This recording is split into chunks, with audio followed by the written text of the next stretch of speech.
Salut tout le monde, c'est Hugo et aujourd'hui je vais vous faire un compte rendu de mon année avec l'iPhone 13 mini.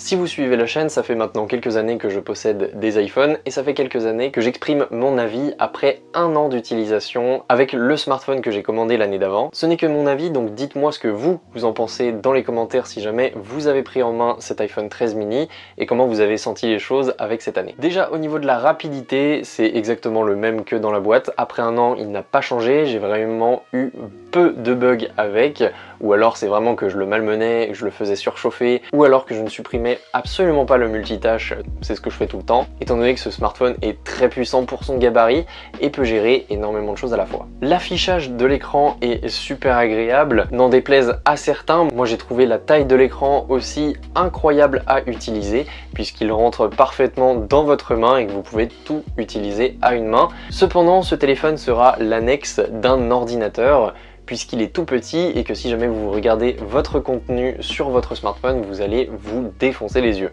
même avec le night mode, etc. Mais par contre, c'est très agréable pour lire des articles de manière ponctuelle, regarder quelques vidéos YouTube quand vous êtes en déplacement et pouvoir le sortir de votre poche pour regarder quelques TikTok. En tout cas, la version mini est parfaite couplée à un ordinateur ou à une tablette. Petite mention pour la luminosité adaptative qui a été changée et qui a été augmentée sur cet iPhone 13 mini par rapport au 12 mini que j'avais l'année d'avant. C'est très agréable de l'utiliser en plein soleil et il n'y a pas besoin de créer d'ombre sur l'écran pour pouvoir voir quelque chose. En ce qui concerne la photo et la vidéo, j'étais agréablement surpris de tous mes shootings, sauf pour la partie portrait. Je vous explique pourquoi. Vous savez sûrement, mais sur la line-up de 2021, les iPhone 13 ne sont pas tous équipés de capteurs LiDAR. Les iPhone 13 mini et 13 ne le sont pas, mais par contre les 13 Pro et 13 Pro Max le sont. Le capteur LiDAR, c'est ce qui permet de scanner un environnement ou tout simplement une personne, et c'est ce qui permet en photo notamment de séparer le premier plan de l'arrière-plan. Par contre sur l'iPhone 13 mini, comme je l'ai dit, il n'y en a pas, du coup c'est un logiciel qui va s'en charger à la place d'un capteur physique. Donc c'est vraiment sommaire, quelquefois c'est très précis puisque le sujet est simple et du coup il est bien détouré dans la photo, mais quelquefois par exemple ça peut être des cheveux au vent, et les cheveux sont complètement rognés et floutés par le logiciel qui ne les prend pas en compte dans le sujet. Donc par rapport au 13 Pro et au 13 Pro Max, le 13 mini, il est complètement claqué au sol et à mon avis ça doit être la même chose pour le 13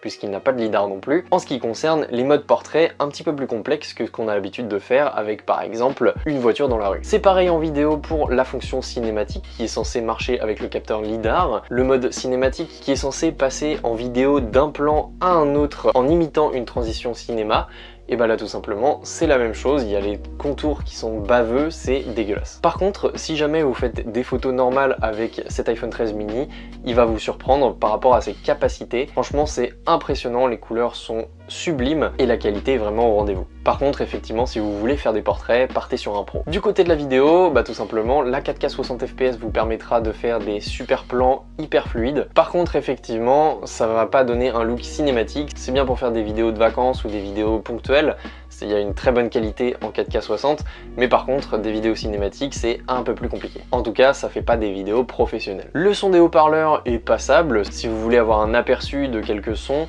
ou si vous regardez des TikTok c'est largement suffisant, mais par contre pensez aux écouteurs si jamais vous écoutez un film ou une bonne musique. Il chauffera un peu quand il s'agit de faire des grosses tâches ou du multitâche, mais c'est rien par rapport à d'autres modèles que j'ai pu tester. Par contre un truc indéniable c'est que les grosses tâches feront fondre votre batterie à une vitesse grand V. Et d'ailleurs, je ne sais pas si c'est un bug, mais avec Spotify, si vous laissez Spotify en arrière-plan, et tout simplement votre batterie va fondre. D'ailleurs à propos de batterie, c'est la première année où l'iPhone n'était pas livré avec l'adaptateur secteur, mais j'ai récupéré un adaptateur secteur d'iPad et franchement ça charge carrément vite. Par contre effectivement ça c'est pour les charges ponctuelles, j'utilise principalement MagSafe pour recharger ce smartphone. C'est assez rapide si jamais vous n'avez pas le temps, ça recharge de manière lente quand vous activez l'économie d'énergie pour pouvoir avoir une recharge optimisée si jamais vous le rechargez pendant la nuit, et c'est vachement pratique si jamais vous voulez mettre un support dans votre voiture. D'ailleurs, j'ai regardé l'état de ma batterie après un an d'utilisation, elle est à 92%, elle a fondu de 8% en un an. J'ai une utilisation assez intensive de mon smartphone, donc c'est normal qu'elle perde autant de batterie, mais faites attention si jamais vous prenez un iPhone 13 mini.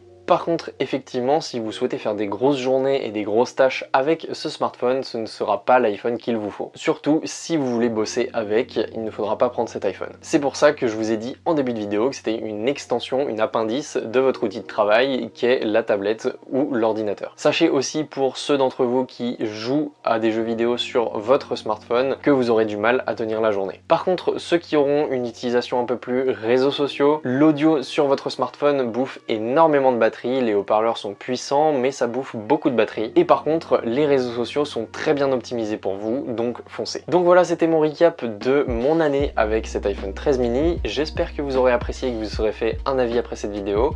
Nous on se retrouve dans une prochaine. N'hésitez pas à vous abonner et à mettre un pouce bleu. Salut tout le monde!